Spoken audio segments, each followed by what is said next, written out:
All right, ladies and gentlemen, I am back. My name is Dave, and this is the Radical Independent, where we take a look at politics from a pure lens. We don't look at it just from the left or just from the right. I am a recovering political party type person, thinking I have to join a party. Parties are BS, and they're becoming less and less relevant as time goes on. I'm a bit heartbroken this morning. I'm going to be earnest and honest and frank and all those cliched words here. Our heroine, her name is Tulsi Gabbard, who I think is the best candidate to run for president in my lifetime. This article from Politico is a hit piece. It's an ongoing hit piece. First of all, the article says that supporters of Tulsi Gabbard are basically like the characters from the infamous Star Wars bar scene. Here's the headline: Tulsi Gabbard's daredevil act. Now, before I get into it, think of what that means to most people. That we're all a bunch of outcasts. Again, going back to the Trump people, deplorables, right? People that don't matter, sort of middle of the roaders, or people who are blue collar, who work really hard. These are the people, by the way, that the Democratic Party abandoned during the Bill Clinton era. You can read that in a very good book by Thomas Frank.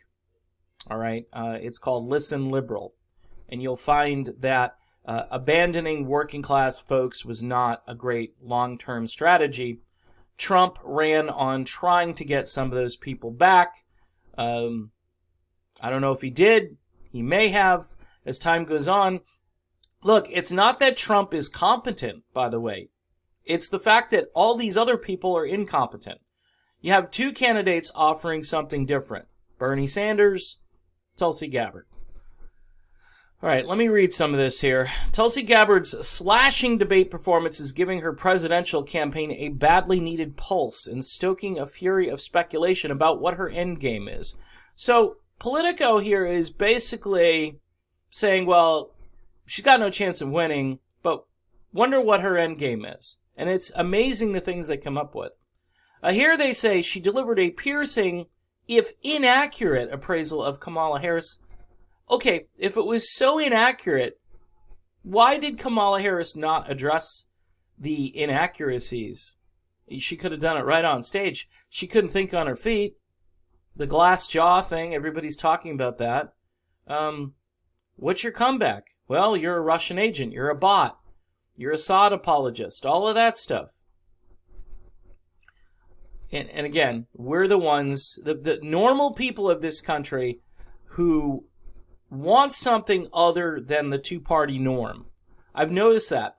Trump offered a little bit of something other than the two-party norm. Of course, it's too late for Donald Trump as far as he's the wrong person to bring this country back as far as unity and service before self. Do you think that when you think of Donald Trump? No. I mean, this isn't a gimmick for Tulsi Gabbard. I believe this is who she is.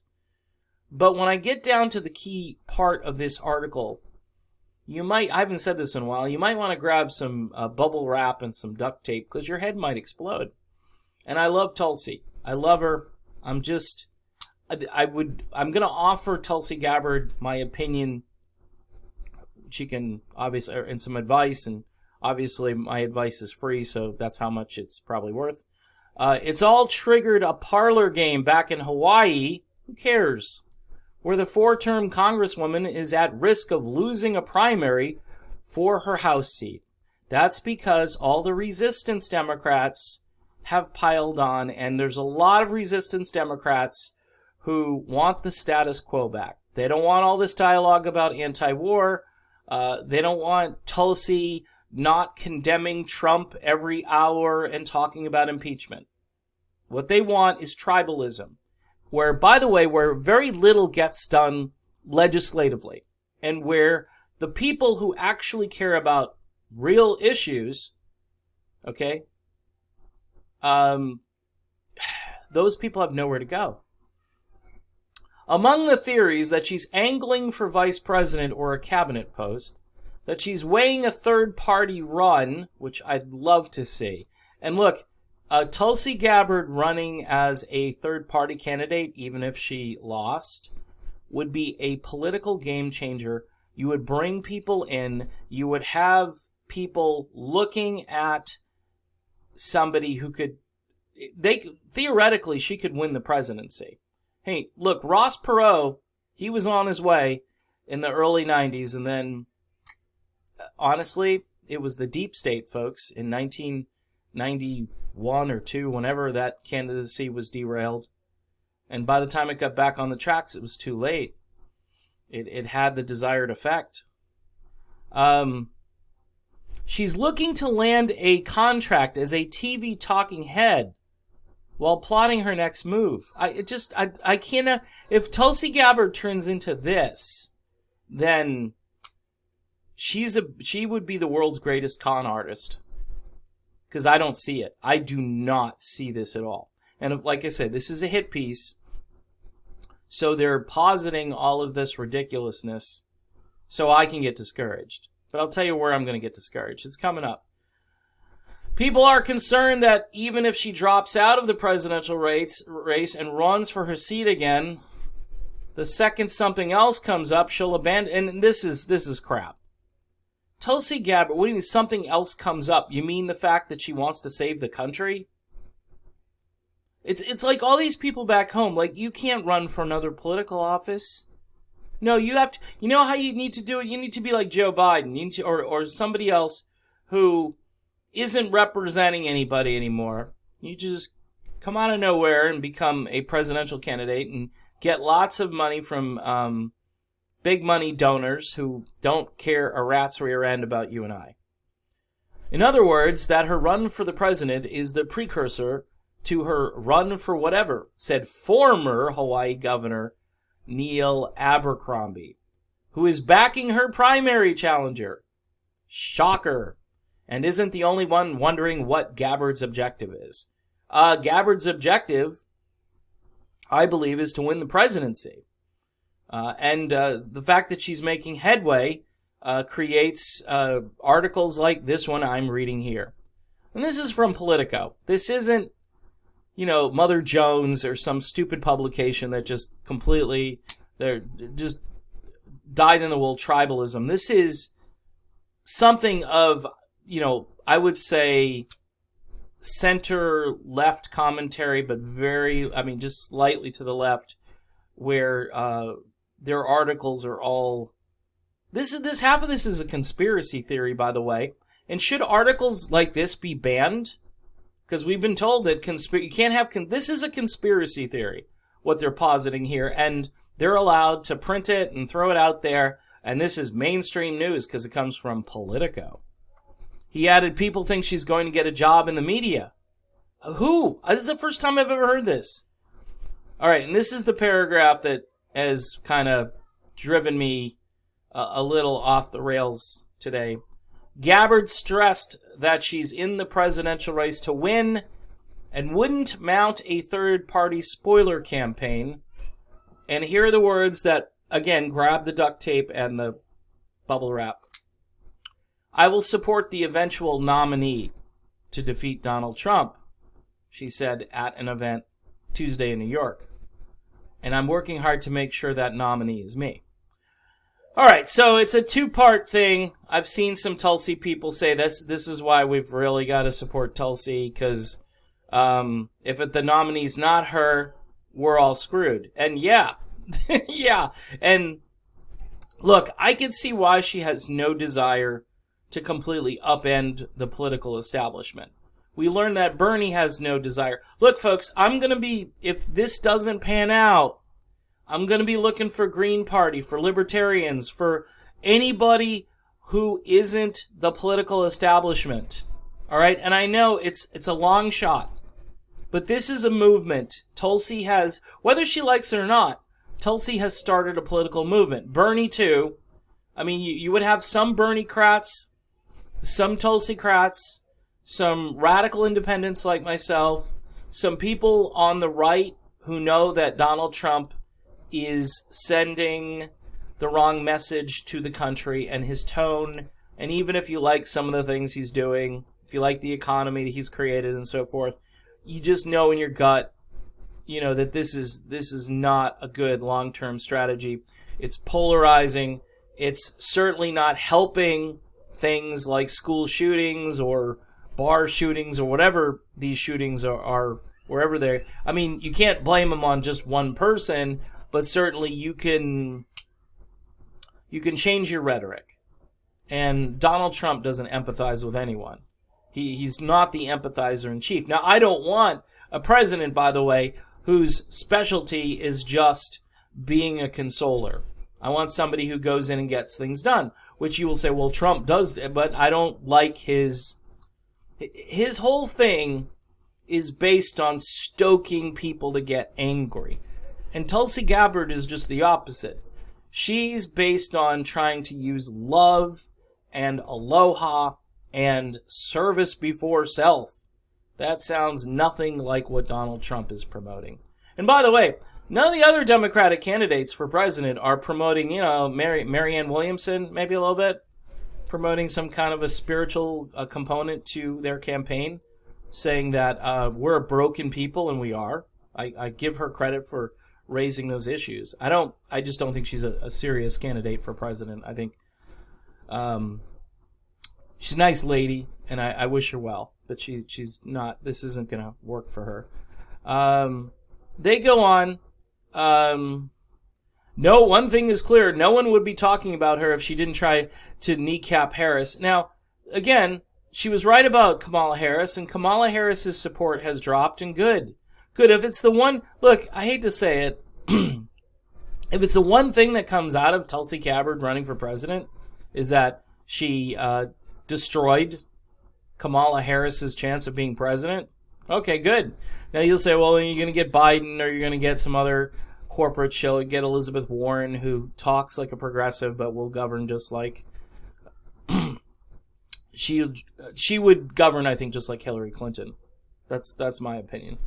So in any event, the heartbreaking part of this for me is to just know, because I got a friend, Kelly, her and I, we've done a few video conference type things together, talking about this issue. That Tulsi Gabbard needs to address this, and apparently she did on Tuesday, which freaks me out. Because she's basically, the answer, here's the answer, and Tulsi, I told you I was going to try to give you some advice here. The answer I would have given is this answer. It depends who the nominee is. It depends who the nominee is. And just leave it there. Leave it there. Look, okay, here's the other thing that Tulsi Gabbard could do. She doesn't have to, go running around supporting. Tulsi, here's the thing, Tulsi. Your supporters are not going to rally around Elizabeth Warren or Joe Biden or Pete Buttigieg or any of these other people who are out there who represent the status quo. They're not going to rally. Now, this idea that, Gabbard wants to be maybe Joe Biden's vice president. Maybe she sees a way to get into the White House, all right? And obviously Biden is not a spring chicken. And she might hold her nose for one term and just play off this and say, hey, I don't agree with my boss as far as this endless war crap, and I'm an influence, and I'm going to try to influence his decision-making process. Yeah, it's I don't know. That's just, to me, it's Joe Biden. I don't think Joe Biden, he's going to have all his buddies, all his cronies, all his friends surrounding him. I know this will look good on paper. I think a lot of people would freak out on both sides, though. Because the Biden people are all the anybody but Trump, any blue will do type people. And those people, I think, are some of the most dangerous people. Those are kind of like the never Trumpers on the other side. We just don't want, and the never Trumpers ended up being right, but for different reasons. They're just tribalists. They didn't like the outsider coming in, and that's why they were never Trump. They didn't like his his style and so forth. And they may have had a point about the style, and they're probably more right. The Never Trumpers are probably more right than the Any Blue Will Do crew, but there are some crossover things there. Again, I wish I had better news for those of us who truly are radical independents. Folks, we're going to have to do this one way or another. If it's not Tulsi, then who? And yeah, Bernie has got a better shot than Tulsi. And I've said before, I will take a serious look at Bernie Sanders when the dust clears. And if he is up against, if it's him versus Biden and Tulsi, I still see a way for Tulsi to creep up into the top 5. I really do. Top 3, top 4. I do. With Harris now, taking Harris down, there's some running room there. And I think if Tulsi continues to call out and speak truth to power, she could climb the ladder and she could get right in there. But, there is, like I say, it's that window, the re-entry into the atmosphere. You have to be very careful, or you're going to skip out, or you're going to burn up. And so with Tulsi Gabbard, I just pray, honestly, I pray that there's a way that she gets there. Because I'm not running, and backing the eventual nominee who's going to be a corporate Democrat might make your head explode. I think that's the part of this video that's the toughest for me, is it appears that she's going to back the nominee. And I don't understand why that is. If she took the pledge and she couldn't run without the pledges, by the way, are meaningless. Okay? Trump had threatened to run as an independent and toyed with it and stayed within the party. Gabbard truly is an independent, and so is Bernie Sanders. And if the two of them got together if they're not able to pull this off within the Democratic Party, and said, we need to do this for the country. This isn't for ourselves. We have to shake the system up. We can't just have corporate Democrat against bought-out corporate Republican every single time. We got to change this. And I don't know how many other ways I can say it, and I don't know if anyone's even listening. I'm just a little fringe, apparently, according to this. I'm one of the characters at the Star Wars bar scene. Great. That's fantastic. Just awesome. All right. I'm done, and I'll be back, hopefully, with better, more uplifting content soon. See you then.